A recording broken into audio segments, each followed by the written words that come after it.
ඔයාලා හරියටම පාඩම් කරලා ඒකක් ගන්න කියලා. මේ vlog එක ඉවර වෙනකම් බලන්න අනිවාර්යයෙන්ම ඔයාලා ජෝග්‍රෆි වලට ඒකක් ගන්න ඕන දේවල් ඔක්කොම ටික මම මේක කතා කරනවා. ජෝග්‍රෆි විෂය ඇත්තටම ගොඩක් අමාරු විෂයක් කියලා. ඉතින් ඒ හින්දා වෙන්නේ මේකට කියන්නේ කැම්පස් පොත කියලා. සෙකන්ඩ් පේපර් එක time management. Hello ළමයි, welcome back to my YouTube channel. අද vlog එකෙන් මම ඔයාලට කියලා දෙන්නේ ඔයාලා A level වලට ජෝග්‍රෆි කරන කෙනෙක් නම් ජෝග්‍රෆි වලට කොහොමද ඔයාලා හරියටම පාඩම් කරලා ඒකක් ගන්න කියලා. ඉතින් ඔයාලා මගේ channel එකට අලුත් කෙනෙක් නම් අමතක නොකර channel එක subscribe කරන්න. ඒ වගේම ලස්සන comment එකකුත් පහලින් දාගෙන යන්න. ඉතින් වැඩි කතා නැතුව අපි වීඩියෝ එකට. ඉතින් ඔයාලද මෙතෙන්ට ආවේ ජෝග්‍රෆි වලට ඒකක් ගන්න ඕන ළමයි. මම දන්නවා ගොඩක් කාලම හිතාගෙන ඉන්නේ ජෝග්‍රෆි විෂය ඇත්තටම ගොඩක් අමාරු විෂයක් කියලා. ඉතින් ඒ හින්දා වෙන්නේ සමහර ළමයි මෙතෙන් ඇවිල්ලා කොහොමද ජෝග්‍රෆි වලට එකක් ගන්නෙ, කොහොමද ජෝග්‍රෆි වලට මහන්සිලා වැඩ කරන්නේ, කොහොමද අපි ඒ ටික හදා ගන්න ඕනේ කියන ඒවා ටික දැනගන්න වෙන්නේ ගොඩක් අය මේක බලන්නේ. මම දන්නවා මේක ඉතින් කොහොමත් ඒ ලෙවල් ළමයිනේ බලන්නේ. ඉතින් ඔයාලා බය නැතුව මේ vlog එක ඉවර වෙනකම් බලන්න. අනිවාර්යයෙන්ම ඔයාලට ජෝග්‍රෆි වලට එකක් ගන්න ඕන දේවල් ඔක්කොම ටික මම මේක කතා කරනවා. හරි, අපි යන් ඉස්සරවම ෆස්ට් පේපර් එක ගැන කතා කරන්න. ඉතින් සමහර ළමයි ඇති මෙතන විෂයක් තෝරගන්න, يعني විෂයක් ඒ ලෙවල් වලට එද්දි විෂය තෝරගන්න, يعني විෂයන් තෝරගන්න ගමන් මේ vlog එක බලන්නේ. يعني ජෝග්‍රෆි සමහර ළමයිට හිතන්නේ මම ජෝග්‍රෆි කරනවා, ජෝග්‍රෆි කොහේ වගේද, මහන්සිලා වැඩ කරන්න පුළුවන්ද, මහන්සිලා වැඩ ගොඩ දා ගන්න පුළුවන්ද, ඒ වගේ ළමයිමුත් මෙතන ඇති. ඉතින් මම ඔයාලට කියනවා මෙන්න මේ පොත. මේකට කියන්නේ කැම්පස් පොත කියලා. ඔයාලගේ අක්කා කෙනෙක් හරි අයියා කෙනෙක් හරි කවුරු හරි කෙනෙක් ඉන්නවා නම් කැම්පස් එකට යන, හරි නැත්තම් කවුරු හරි ළඟ ඉන්නවා නම් ඉල්ල ගන්න මේ ඒ පොත අරන් ඔයාලා හොඳට බලන්න මේ පොත. ඒකේ තියෙනවා ඔයාලට මේ සබ්ජෙක්ට් කරොත් මේ තැනට යන්න පුළුවන්. ඔයාලා ආස තැනක් ඇතිනේ, සමහර ළමයි ආසයි ලෝ යන්න. ඉතින් ඔයාලා දන්නවා ඩාන්සින්, හෝම් සයන්ස් වගේ විෂයන් කරොත් ලෝ යන්න බෑ කියලා. ඒ වගේ මේකේ ඕනම දෙයක් තියෙනවා, සයන්ස්, මැත්ස්, ආර්ට්, කොමර්ස්, ඒ ඔක්කොම ඒ ඕනම විෂයක් කරන ළමයිට මේ පොත අධ්‍යයනය කරොත් පුළුවන් විෂයන් තෝරගන්න හැටි ඉගෙන ගන්න. හරි. ඔයා දැනටමත් ජෝග්‍රෆි කියන විෂය තෝරගෙන ඉන්න ළමයින් නම් මේ මෙතන ඉඳන් ඔයාට තමයි මේ වීඩියෝ එක. හරි. අපි යන් ජෝග්‍රෆි වල පළවෙනි කොටසට කොහොමද ඔයාලා මහන්සිලා වැඩ කරලා ඒකක් ගන්න කොහොමද කියලා බලන්න. ඉතින් ඔයාලා දන්නවා ජෝග්‍රෆි වල පළවෙනි කොටසේ පළවෙනි ප්‍රශ්නේ දෙවෙනි ප්‍රශ්නේ අනිවාර්යයි කියලා. ඒ කියන්නේ කෙටි ප්‍රශ්න 40ක් එනවා. ඊට අමතරව ඔයාලා දන්නවා සිතියම් 150,000 සිතියම් එනවා. සිතියම් ලකුණු කරන්න 150,000 සිතියමුකුයි එනවා. ඒවා අනිවාර්ය ප්‍රශ්න. ඉතින් මම ඉස්සරම කතා කරන්නම් කෙටි ප්‍රශ්න ටිකට ඔයාලා කොහොමද ලකුණු 35ට වැඩියෙන් අනිවාර්යයෙන්ම ඔයාලා මේ කරන දේ අනුගමනය කරොත් ලකුණු 38ක් 39ක් 40ම ගන්නත් පුළුවන්. ඉතින් මම මේවා අද්දුටුයි ප්‍රත්‍යක්ෂයි. ඒ ලෙවල් වල මට තිබ්බේ එකක්.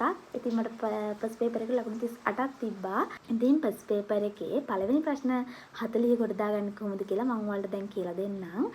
ඔයාලා දන්නවා ෆස්ට් පේපර් එකේ පළවෙනි ප්‍රශ්න 40 කියන්නේ මුළු සිලබස් එකෙන්ම එන ප්‍රශ්න 40ක්. කියන්නේ අපිට කියන්න බෑ මේක මේ පාඩමෙන් එන්නේ, මේ පාඩමෙන් එන්නේ, මේ පාඩමෙන් එන්නේ නැහැ. ඒ වගේ දේවල් අපිට කියන්න බෑනේ. ඉතින් ඒක මුළු සිලබස් එකම කවර් කරලා එන දෙයක්. එහෙනම් අපි කරන්න ඕනේ දැන් ඔයාලා දන්නවා ඔයාලට ඉස්කෝලෙන් හරි ටියුෂන් ක්ලාස් එකකින් හරි සිලබස් එක කවර් වෙනවනේ. ඒ සිලබස් එකේ ඔයාලා දන්නවා එක පාඩමක් ගත්තොත්, පාෂාණ පාඩම ගත්තොත්, පාෂාණ පාඩමෙන් අපි ගන්නවා ලංකාවේ බහුලයෙන්ම දැකිය හැකි පාෂාණ වර්ගය. ඒ වගේ මම උදාහරණයක් විදිහට ගත්තේ. ඒ වගේ ඔයාලට තේරෙනවා මේක කෙටි ප්‍රශ්නයකට අහයි, මේ ප්‍රශ්නේ කෙටි ප්‍රශ්නයකට අහයි. ඒ වගේ හිතෙන හැම එකක්ම CR පොතක් හරි පොඩි පොතක් හරි යනවා. ඔයාලා ප්‍රශ්න ලියා ගන්න. ඒක ලියාගෙන ඒක ළඟින් උත්තරෙත් ලියන්න. ඒ වගේ ඔයාලා ඔහොම පාඩම් 10ක් 12ක් අපරනකොට ඔයාලගේ පොතත් සමහර විට ඉවර වෙන්න පුළුවන්. ඒ වගේ ඔයාලා ඒක විනෝදාංශයක් කරගන්න. සාමාන්‍යයෙන් දවසකට පැය 3ක් පාඩම් කරනවා නම් ඒ පාඩම් කරන අතරේ තියෙන කෙටි ප්‍රශ්න ටික ඒ පොතේ ලියන්න. එතකොට පාඩම් කරනකොට කම්මැලියක් දැනෙන්නේ නැහැ. ඉතින් මං ළඟ මං බැලුවා මේ පොත නෑ. මං එහෙම ලියවුවා. මං මේ පොත බැලුවා ඒක නෑ. ඉතින් මං ඔයාලට කියන්නේ ඒක ඔයාලා අනිවාර්යයෙන්ම කරන්න. එතකොට ඔයාලට කෙටි ප්‍රශ්න ටික ඔක්කොම එතනින් ආවරණය වෙනවා. විභාගෙ ලඟ වෙනකොට ඔයාලට ගොඩක් ලේසි. එතකොට ඔයාලට තියෙන්නේ පොත අරන් කෙටි ප්‍රශ්න ටිකට ඒක බලා ගන්න. නැත්තම් සමහර ළමයි අර පොත් පෙරලා ඉතින් කෙටි ප්‍රශ්න තේරෙන්නෙත් නැහැ අවසානට දියන ඒවා තේරෙන්නෙත් නැහැ. ඊට පස්සේ එතකොට අමාරුයි කරන්න. ඉතින් අරක ඔයාලට කරාම මං කිව්ව දේ කරාම එතකොට ඔයාලට කෙටි ප්‍රශ්න ටික තමන් ළඟ තියෙනවා. එතකොට පළවෙනි පේපරේ ලියන්න යන දවසට කලින් ලේසි. ඒ පොත පෙරලලා හොඳට පාඩම් කරලා ගිහලා ලියන්න පුළුවන්. ඉතින් ඔයාලා හිතනවා ඇති එහෙම කරාම විතරක් ලකුණු 30ක් ගන්න පුළුවන්ද කියලා. ඔයාලා පාස් පේපර් එක අනිවාර්යයෙන්ම කරන්න ඕනේ. පාස් පේපර් එකේ තමයි බලය තියෙන්නේ. ඉතින් ඔයාලා ළඟ පාස් පේපර් එක තියෙන හැමෝම ගාව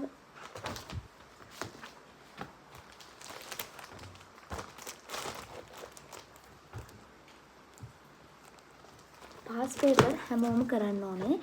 මේක ඔයාලට තියෙනවා 2012 ඉඳන් සමහර ළමයිට 2012 ඉඳන් ඇත්තේ සමහර ළමයි හිතනවා මේක 2012 කරලා වැඩක් නැහැ නේ කියලා. එහෙම හිතන්න එපා. මේක සමහර ප්‍රශ්න තියෙනවා මේ කාන්තාරවල ජලයේ ක්‍රියාකාරීත්වය. ඒ කියන්නේ අපිට කරන්න පුළුවන් ප්‍රශ්න ටිකක් තියෙනවා. ඒ ප්‍රශ්න ටික රවුම් කරගන්න හැම සැරේම. එතකොට මේ ඔයාලට ලේසි. ඒ ප්‍රශ්න ටික රවුම් කරගෙන මේ කරන්න. අය මම ඔයාලට දැන් මෙතනින්දිම කියන්න මට මතක් වෙච්ච වෙලාවේ මේකේ කවදාවත් මේ පාස් පේපර් එකේ මේ පේනවා ඇති ඔයාලට මේ පාස් පේපර් එකේ කවදාවත් ඔයාලා උත්තර ලියන්න එපා. කොලයක් ගන්න, කොලයක් කරා අංක 1, අංක 2, අංක 3 කියලා දාලා ඒකේ ඔයාලා ෆස්ට් පේපර් එකට හරියන විදිහට උත්තර ලියන්න ඕනේ. ඇයි මං එහෙම කියන්නේ කියලා ඔයාලට මං කියන්නම්. ඔයාලා දැන් මේක කරා කියමුකෝ. දැන් ඔයාලා 2012 පේපරේ අරන් මේක කරනවා. ඒකේ කරාට පස්සේ ඔයාලා දැන් ඒක අරන් ඊළඟ දවසේ කරන්න බලනකොට දැන් උත්තරේ එහා පැත්තේ තියෙනවා. ඒ කියන්නේ ඔයාලා මේක 10 12 වතාවක් කරන්න ඕනි කියලා තමයි මම කියන්නේ. ඉතින් ඔයාලා මේක ගොඩක් කරන්න ඕනේ. ඔයාලා සාමාන්‍යයෙන් පාඩම් කරනවා නම් දවසට පැය භාගයක් හරි ෆස්ට් පේපර් එකේ මේ එරිගහන ප්‍රශ්න 4ට වෙන් කරගන්න. මොකද මෙතන තමයි ඒක තියෙන්නේ. මෙතන ලකුණු 38ක් 35න් උඩ ගන්නවා කියන්නේ ඔයාලගේ ඒක ෂුවර්. කියන්නේ මම එහෙම කියන්නේ මේක තමයි ඒකේ ටර්නින් පොයින්ට් එක. ඉතින් ඔයාලා මේවා 10 12 වතාවක් කරලා තමයි විභාගෙට යන්න ඕනේ. ඉතින් ඔයාලා මහන්සි වෙන්න ඕනේ. අපි තැනකට යන්න නම් අපි මහන්සි වෙන්න ඕනේ. ඉතින් මම කියන්නේ ඔයාලට මහන්සි වෙලා වැඩ කරන්න ඕනේ කියලා.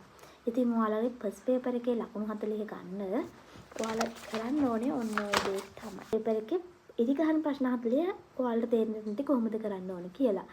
අපි යමු සිතියම් වලට. සිතියම් ලකුණු කරන එක ගොඩක් ළමයිට අමාරුයි.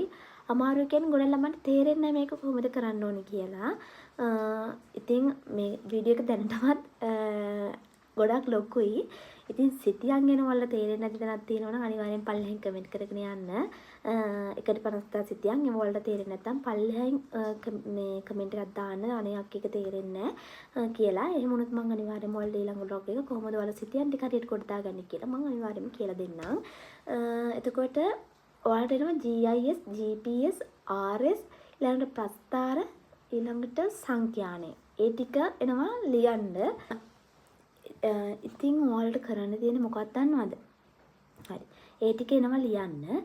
ඉතින් මේ ප්‍රශ්නවල ඔයාලා සමහර ළමයිට සංඛ්‍යානය හොඳට පුළුවන්. සමහර අයට ප්‍රස්තාරය කියන ගාන මාර ලේසි. එහෙම ළමයි ඉන්නවා. ඇත්තටම ගණන් එහෙම හොඳට පුළුවන් ළමයිට සංඛ්‍යානය ගානේම මාර ලේසි. ඒ වගේම සමහර ළමයිට ලියන එක හොඳට කරන්න පුළුවන්. හොඳට කටපාඩම් කරලා හොඳට ලියන්න පුළුවන් ළමයි ඉන්නවා. ඉතින් ඔයාලා දන්නවා ඔයාලට මොකද්ද හොඳටම පුළුවන් කියලා. ඉතින් ඔයාලා තීරණය කරන්න සමහර ළමයි මේ එක කොටසේ දෙවෙනි එක පේපර් එකේ ෆස්ට් පේපර් එකේ දෙවෙනි කොටස ලියද්දී සමහර අය එක ප්‍රශ්නයකට විතරක් ලෑස්ති වෙලා යනවා. ඉන්නේ ප්‍රශ්න 4න් දෙකකට ලියන්න තියෙන්නේ. ඉතින් ඔයාලට හරිම ලේසි. මොකද ඔයාලා ප්‍රශ්න දෙකකට විතරක් ලෑස්ති වෙන්න එපා. ඒ කියන්නේ ඔයාලා අනිවාර්යයෙන්ම ප්‍රශ්න 3කටවත් ලෑස්ති වෙලා යන්න ඕනේ. ඔයාලා ලියන ප්‍රශ්න දෙකේ එක ප්‍රශ්නයක් හරි අමාරු වුණොත් ඔයාලට වෙන සොලියුෂන් එකක් නැහැ. ඒ නිසා ඔයාලා ප්‍රශ්න 3කට ලෑස්ති වෙලා ගියොත් ඔයාලට පුළුවන් මේ ප්‍රශ්න 3න් ඕනම දෙකකට ලියන්න. ඔයාලා මං කියන එක තේරෙනවා ඇති. සමහර ළමයි ඉන්නවා GIS, GPS, RS ඒ ටික විතරක් බලන්න යනවා. සමහර වෙලට ඒ අවුරුද්දේ සංඛ්‍යානය ගන්න මාර ලේසි. එහෙම අවස්ථා ගොඩක් තියෙනවා. ඉතින් සමහර ළමයි සංඛ්‍යානේ ප්‍රස්ථාර ගණන් බලන්න යනවා. සමහර විට ඒ අවුරුද්දෙම GIS GPS එක මාරම ලේසි. ඒ වගේ දේවල් තියෙනවා. ඉතින් ඔයාලට මම කියන්නේ මේ ප්‍රශ්න දෙක මම මේ දෙකම තමයි ලියන්නේ කියලා ලෑස්තිලා යන්න එපා. මොකද ඒ ප්‍රශ්න දෙක අමාරු වුණොත් ඔයාලා ලොකු අමාරුවක වැටෙනවා. ඔයාලා අඩුම ප්‍රශ්න 3කටවත් ලෑස්තිලා යන්න කියලා තමයි මම ඉල්ලන්නේ. ඉතින් ඔයාලා තේරෙන්නේ නැති ෆස්ට් පේපර් එක ඔයාලා කොහොමද මහන්සිලා වැඩ කළා ගොඩ දා ගන්න ඕනේ කියලා. හරි. සෙකන්ඩ් පේපර් එක time management. සෙකන්ඩ් පේපර් එක සමානයි time management. ඉතින් සෙකන්ඩ් පේපර් එක ගත්තාම ඔයාලගේ කාල කළමනාකරණය කියන එක ඉතා ඉහළ මට්ටමක තියෙන්න ඕන දෙයක් තමයි සෙකන්ඩ් පේපර් එක. ඉතින් ඔයාලට මම පේපර් එකක් පෙන්නන්නම්. හරි මම ඔයාලට ඒක පස්සේ පෙන්නන්නම්. සෙකන්ඩ් පේපර් එක ගැන මම ඉස්සර කියලා ඉන්න. ඔයාලා දන්නවා භෞතික භූගෝල විද්‍යාව, මානුෂ භූගෝල විද්‍යාව, භෞතික භූගෝල විද්‍යාවෙන් ප්‍රශ්න 4යි, මානුෂ භූගෝල විද්‍යාවෙන් ප්‍රශ්න 4යි. ඉතින් ඒ 8ෙන්ම ලියන්න තියෙන ඔයාලට 5කට. ඒ 8ෙන්ම 5කටනේ ලියන්න තියෙන්නේ. ප්‍රශ්න 3ක් අතහැරිය හැකි. ඉතින් ඔයාලා සමහර ළමයි භෞතික භූගෝල විද්‍යාවෙන් 3යි, මානුෂ භූගෝල විද්‍යාවෙන් 2යි. ඒ වගේ Taman කැමති දේ ඒක තෝරගන්න පුළුවන්. ඉතින් ලේසි නේද? හරි. ඉතින් ඔයාලට කරන්න තියෙන්නේ මොකක්ද දන්නවද? මේකේ ඔයාලා පේපර් ලියන්න යන්න. ඔයාලා සාමාන්‍යයෙන් විභාගෙට යන්නේ ඊළඟ අවුරුද්ද කියමුකෝ. ඉතින් ඔයාලා පේපර් 100ක්වත් ලියලා යන්න. ඔයාලා පේපර් මේ ජෝග්න මේ කරන්න ළමයි ඇත්තටම මම ගොඩ පේපර් ලිව්වා. පාස් පේපර් එක එහෙම මම ටයිම් එක තියලා ලිව්වා ගොඩක්. ඉතින් ඔයාලට කියන්නේ ඔයාලා ෆෝන් එකක් ගන්න, ෆෝන් එක අරන් ඔයාලා ටයිම් එක තියන්න, ටයිම් එක තියලා ලියන්න. මේ ප්‍රශ්නයක් ගත්තා ලිව්වා. ඒක බලවුවා. ටික් එකක් දැම්මා. ඒ වගේ ඒවා ළමයි ආසයි හිතෙන විදියට කියන්නේ තමන් ඒවට මේ ඇඩිට් වෙන්න. ඒ කියන්නේ ඒක නිකන් විනෝදාංශයක් වගේ කරගන්න. ප්‍රශ්න මේ පාස් පේපර් එක ගත්තා, ප්‍රශ්නයක් ගත්තා, ඒක ලිව්වා, ඒක බැලුවා. ඒ වගේ ඒවා නිකන් තමන්ගේ හොබි එකක් කරගත්තාම ඒක මාර ලේසි. ඉතින් මම ඔයාලට කියන්නේ මේකේ අනිවාර්යයෙන්ම ඔයාලා මේ විභාගෙට යන්න කලින් මේ ටයිම් එක තියලා අනිවාර්යයෙන්ම ලියන්න. මොකද නැත්නම් ඔයාලා ලොකු අමාරුවක වැටෙනවා. ඔයාලා කවදාවත් මේ ටයිම් එකකට පේපරේ ලියන්න නැතුව, ගෙදරින් ලියන්න නැතුව ගිහලා එතන ටයිම් එකේ ලියන්න හිතුවොත් එහෙම ඔයාලට ඒක කරගන්න බැරි වෙයි. මොකද එතන කියන්නේ පැය 3 කියන්නේ නිකන් විනාඩියක් වගේ හරි ඉම්මනට යනවා වෙලාව. ඒ හින්දා ඔයාලා අනිවාර්යයෙන්ම මේක හොඳට මේ ගෙදරින් ලියන්න ඕනේ ප්‍රශ්න. ඔයාලා අත් දෙක හුරු කරගන්න ඕනේ. ඔයාලා හාෆ් ෂීට් කොළ හරි මොනවා හරි අරන් හොඳට මේ ප්‍රශ්න ලියලා ඔයාලගේ අත හුරු කරගන්න ඕනේ. ඔයාලා මම පෙන්නන්නම් දැන්. අකුරු. ඉතින් අකුරු ගැන හිතන්න එපා කියලා තමයි මම මේක පෙන්නුවේ ඔයාලට. ඔයාලට මම පෙන්නන්නම්.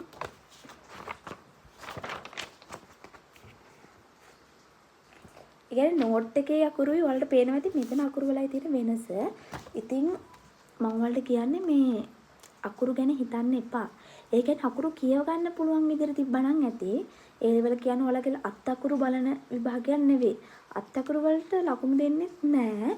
ඒ නිසා ඔයාලා අත් අකුරු ගැන හිතන්න එපා. අත් අකුරු ගැන හිතන්න එපා. ඒ කියන්නේ අකුරු කියව ගන්න තිබ්බනම් පාෂාණේ කියන වචනේ හරියට කියව ගන්න තිබ්බනම් ඇති.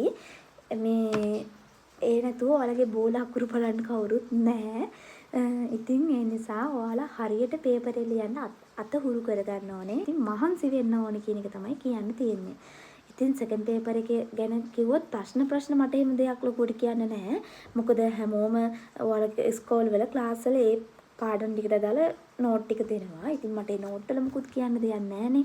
ඔයාලට පාඩමක් තේරෙන්නේ නැති තැන් තියෙනවා නම්, ඒ වගේ තැන් තියෙනවා නම් පල්ලෙහෙන් කමෙන්ට් එකක් දාන්න. මම ඒ වගේ පාඩමක් අරන් ඔයාලට කියලා දෙන වීඩියෝ එකක් ගේනවා. ඔයාලට තේරෙන්නේ නැති තැන් තියෙනවා නම් ඒ අරෙන්න මේකේ එහෙම ලොකුවට කියන්න දෙයක් නැහැ. ඔයාලගේ අත වේගෙන් ලියන්න පුරුදු වෙන්න හදාගන්න. ඒ වගේම ඔයාලා කාල කළමනාකරණය කියන එක තමයි මේ සෙකන්ඩ් පේපර් එකේ ලොකුවටම තියෙන්නේ. ඉතින් ඔයාලට අද බ්ලොග් එක කම්මැලි නැතුව අහගෙන ඉන්නද කියලා හිතනවා. මොකද මම දන්නවා මේ vlog එක බලන ඔයා අනිවාර්යෙන්ම හොඳට උනන්දුවක් තියෙන හොඳට ඉගෙන ගන්න ආස ළමයි. ඉතින් මම හිතනවා ඔයාලා මේ vlog එකට ආස වෙන්න ඇති කියලා. මේ වගේ තව vlog ඕනේ නම් අනිවාර්යෙන් පල්ලෙන් කමෙන්ට් එකක් දාන්න. ඉතින් අදට ගිහලා එන්න. බයි.